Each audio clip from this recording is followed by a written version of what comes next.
Few people know the true story of how KFC came to be. Harland Sanders was 65 years old when a new highway bypassed his town, taking all customers with it. His restaurant failed, his model failed, everything he had built over decades collapsed. He was left with an old car, $105 monthly security check, and one recipe for a perfectly fried chicken. Instead of giving up, he got into the car and hit the road across the United States.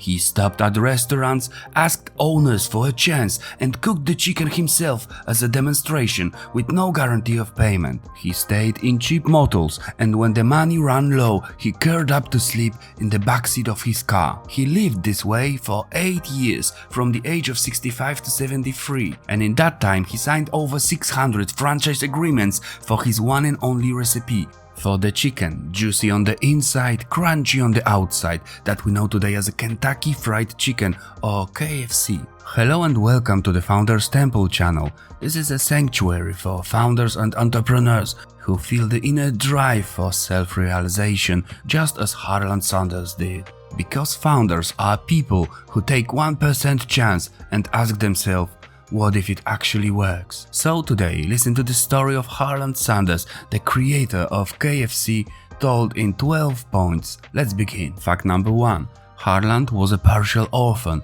His father died when he was only 6 years old. Born on a farm in Henryville, Indiana, Harland had to step up when his mother went to work. The responsibility of caring for his younger siblings and cooking for the entire household fell on his shoulders. His childhood was far from idyllic, but it was this hardship that forced him into the kitchen and made him a cook. Fact number 2. A child who cooks instead of playing. By age 7, he could already bake bread and cook vegetables. Shortly after, he began mastering meat.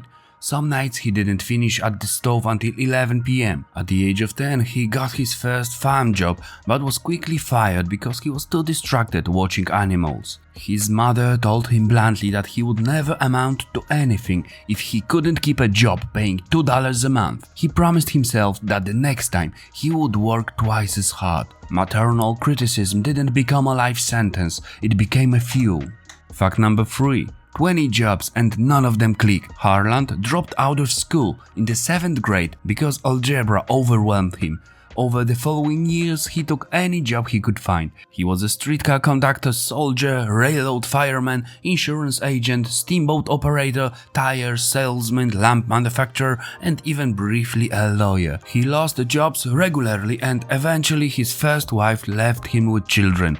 Tired of his instability. From today's perspective, it looks like a streak of failures, but for him it was hidden capital. He took a lesson from every role that he would later use in gastronomy and franchising. Fact number 4. The hitchhike that changed his life. In 1924, Harland caught the ride from Louisville to Winchester while looking for work. The driver turned out to be manager of Standard Oil Kentucky. Sanders didn't know who he was with, he just spoke honestly about his failures. The manager asked if he'd like to run a gas station in Nicholasville. Harland agreed. At first, locals ignored him, staying loyal to the previous owner, but Sanders used his experience in customer service and cooking to win them over. Soon the station was earning $12,000 a month, 3 times more than before. This was the first time at the station when service, not the product, became the differentiator. Fact number 5. 1 table, 6 chairs and a chicken. During the Great Depression, business began to collapse. The station closed, but Shell offered him another chance in Corbin, Kentucky. To supplement the station's income, Sanders began cooking for drivers. He had literally 1 table for 6 people. He served ham, beans, biscuits, and sometimes fried chicken, which quickly became a hit. By 1937, he expanded into a motel and a large restaurant because people were traveling from another states just to eat Colonel's chicken. Fact number 6. Let's talk about that chicken. It turns out making good chicken isn't easy. Pan-frying it quickly makes it dry and tasteless. To make it juicy and flavorful, it usually takes about 30 minutes. At first, Sanders fried batches in advance, but that led to waste. Deep frying was faster, but left the chicken uneven and dry. Then the Colonel discovered a new version, the pressure cooker, then used mainly for vegetables. Sanders approached chicken preparation like a true engineer. Fact number 7. The pressure cooker and 11 spices. Sanders experimented with pressure, temperature, time and types of fat. Finally, he found a combination: chicken that fries in 8 to 9 minutes, staying juicy inside and crispy outside. Simultaneously, he perfected his blend of 11 herbs and spices, which he kept a secret. His second wife, Claudia, mixed and packed the spices at home. Later, franchises would receive the powder in sealed bags. Sanders wasn't just cooking anymore, he was building a franchise technology. Fact 8. More setbacks. In 1939, his restaurant in Corbin burned to the ground on Thanksgiving. He rebuilt it, but shortly after, World War II broke out. Tourism vanished, gas was rationed, and customers disappeared. After the war, he started a restaurant in Georgetown with a partner who registered the company in both their names without telling him. Sanders had to buy him out to regain control. Life taught him that goodwill is no substitute for legal ownership. Fact 9. The offer of a lifetime that he rejected. In 1953, he was offered $164,000 in cash for his model and the Corbin restaurant. He refused because the location was perfect.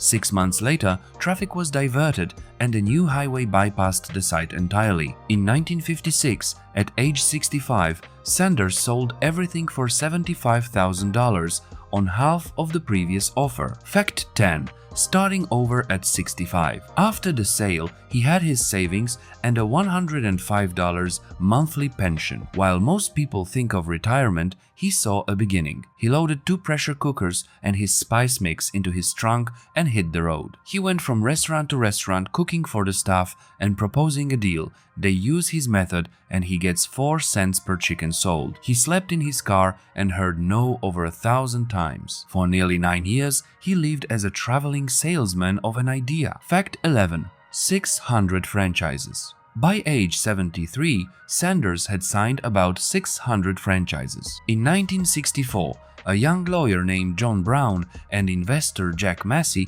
offered him $2 million for the company, plus a lifetime salary and the role of brand ambassador. Sanders hesitated, feeling like he was selling his own child, but he eventually signed. In less than a decade, he went from a retiree sleeping in his car to a multimillionaire. Fact 12. The legacy.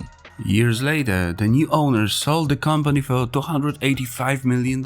Sanders was often frustrated by changes in quality, publicly criticizing the new sauces and crust, even suing the company at one point for $122 million, which ended in a settlement. He traveled as the brand ambassador until his death in 1980 at age 90, always wearing his signature white suit and string tie. The story of Sanders has a financial happy ending, but emotionally it was about someone who gave his child to others and watched them rise it their own way. Now think about it, who among us at the age of 65 would start a business by sleeping in a car to sell a chicken recipe? If you want more stories, tools and conversation about founders, join us at founderstemple.com.